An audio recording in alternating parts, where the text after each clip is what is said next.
एंटरटेनमेंटच्या power डोससह big boss मराठीचं नवं पर्व इज ऑल अबाउट सरप्राइजेस. आणि त्यातलं पहिलं सरप्राईज आपल्या सगळ्यांना आधीच मिळालंय. Any guesses? Ritesh. Yes, exactly. आपल्या होस्टच्या रूपानं ते सरप्राईज सगळ्यांना आधीच मिळालंय. त्यामुळे एकीकडे चर्चा सुरू झालेली आहे ती बिग बॉसच्या नवीन होस्टची, तर दुसरीकडे अगदी नेक टू नेक कॉम्पिटिशन सुरू आहे बिग बॉसच्या घरातले गेस्ट बनण्याची. आणि अर्थातच ऑफकोर्स हा सीझन जरा जास्त स्पेशल आहे. हा सीझन जरा जास्त खास आहे कारण तब्बल 2 वर्षांनंतर मराठी प्रेक्षकांना बिग बॉसच्या घरात डोकावून पाहता येणार आहे. आणि ते म्हणतात ना की सब्र का फल मीठा होता है, तर असंच काहीसं गोड फळ सगळ्या प्रेक्षकांना मिळणार आहे कारण बिग बॉस मराठीचा यावेळचा अंदाज अगदीच हटके असणार आहे. So ladies and gentlemen, your wait is almost over. ज्याला भेटायला तुम्ही सर्वजण कमालीचे उत्सुक आहात त्याच्या एंट्रीची वेळ अगदी जवळ आली आहे. पण होल्ड ऑन, त्याच्या आधी तुमच्या सगळ्यांसाठी एक स्पेशल आणि एक खास सरप्राईज आहे. बिग बॉस मराठीचा promo I am sure definitely तुम्ही सगळ्यांनी बघितलेला असणार आहे टी व्हीवरती, वेगवेगळ्या प्लॅटफॉर्मवरती. पण त्या प्रोमो शूटच्या वेळेला जी काही धमाल मस्ती घडली आहे ती बघणं आणखीनच इंटरेस्टिंग असणार आहे. तर बिग बॉसच्या प्रोमो शूटच्या वेळेला काय धमाल मस्ती घडली ते पाहूया आणि आपण सगळेजण सज्ज होऊया आजच्या आपल्या शो स्टॉपरच्या एंट्रीसाठी. एव्ही प्लीज.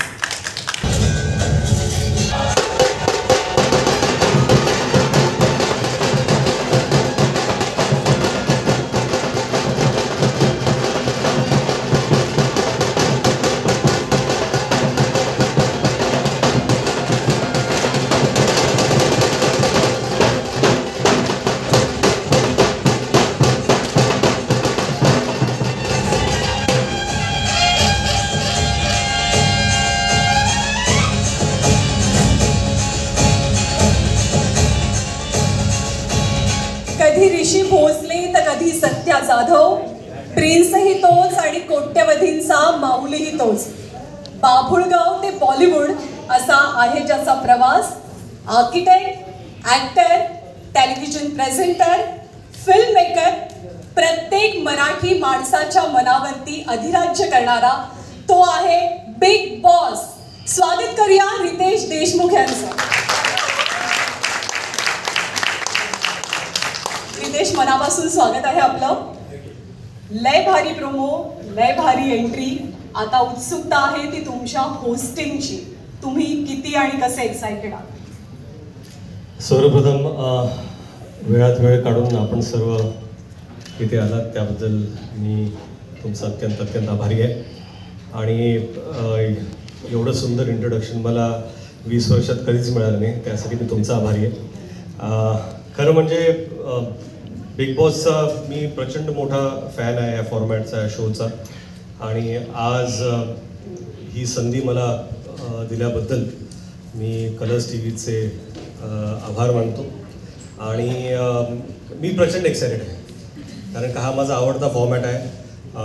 अतिशय एंटरटेनिंग आहे, इमोशनल आहे आणि कुठेतरी मला वाटतं की प्रेक्षक म्हणून तुम्ही जुडलेच असता.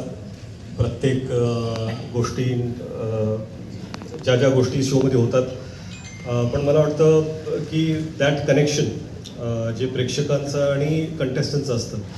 आता होस्ट आणि contestant it's going to be exciting आहे असं तर तुम्ही म्हणालातच. या शोबद्दल जेव्हा तुम्हाला पहिल्यांदा विचारलं गेलं तेव्हा तुमची रिॲक्शन काय होती? माझी पहिली रिॲक्शन होते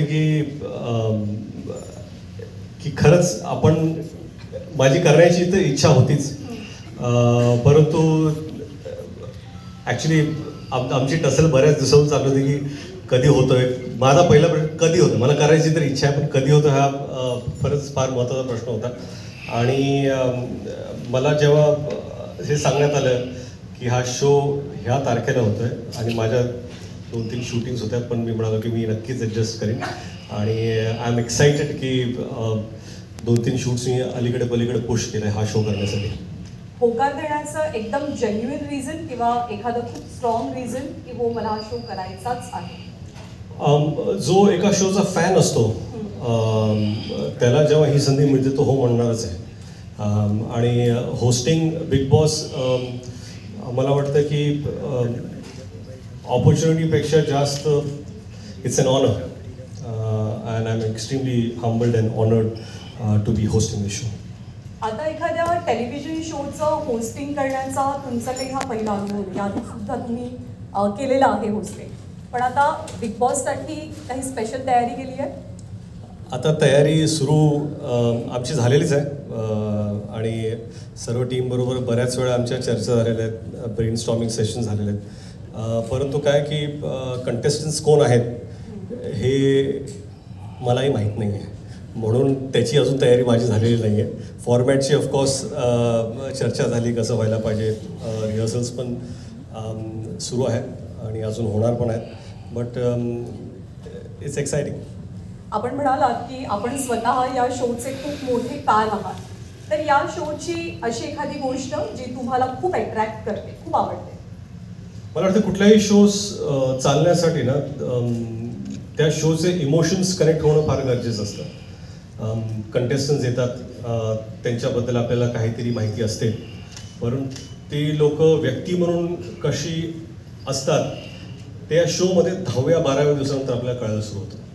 त्यांच्यावरती जे जे प्रेशर्स असतात त्यांना सामना करावा लागतो, त्या प्रेशरबरोबर ते कसे होतात, कुठल्या लोकांशी त्यांची मैत्री होते, ते मॉरली कुठे करेक्ट आहे. काय आहे की प्रत्येकजण प्रत्येक वेळी मॉरली करेक्ट असू शकत नाही, आपणही नसतो, कोणी नसतं, परंतु योग्य वेळी तुम्ही काय स्टँड घेता त्याच्याशी ऑडियन्स कनेक्ट होतं आणि ते कुठेतरी प्रत्येक कंटेस्टंटमध्ये इनबिल्ट असतं आणि मला वाटतं की तीच गोष्ट मला फार आवडते.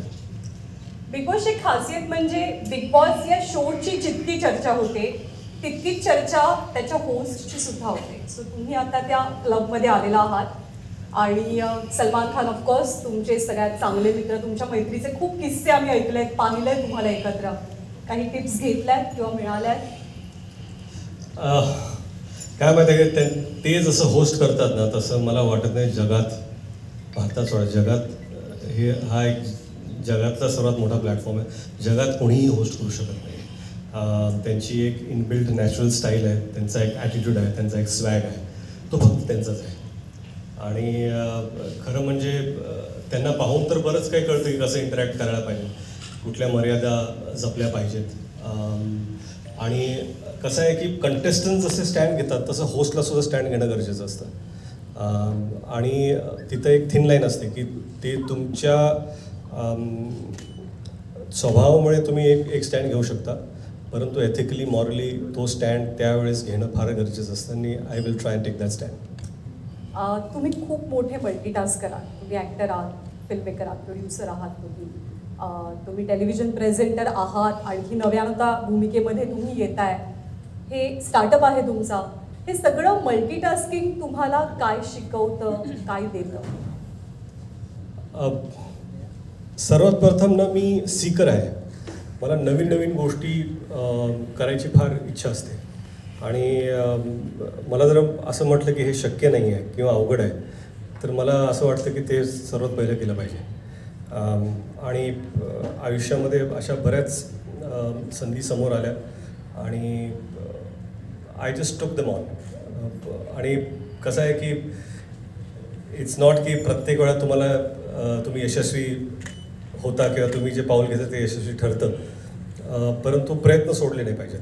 And this is an exciting platform आणि मला वाटतं की सध्या माझ्या आयुष्यात जर काही एक्सायटिंग गोष्ट असेल तर ह्या क्षणी बिग बॉस होस्टिंग आहे.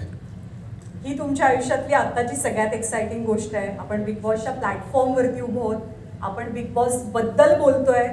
तुमच्या घरातले बिग बॉस कोण? माझ्याच नव्हे तर सगळ्यांच्या घरात एकच बिग बॉस असतो, तो म्हणजे त्याची बायको. आता आम्ही सगळेजण खूप एक्सायटेड आहोत. तुम्ही जितके एक्सायटेड आहात त्याच्यापेक्षा जास्त उत्सुकता आय एम शुअर आपल्या सगळ्यांना आहे, सगळ्या प्रेक्षकांना आहे, तुम्हाला एका वेगळ्या अंदाजात आणि नवीन रूपात बघण्याची.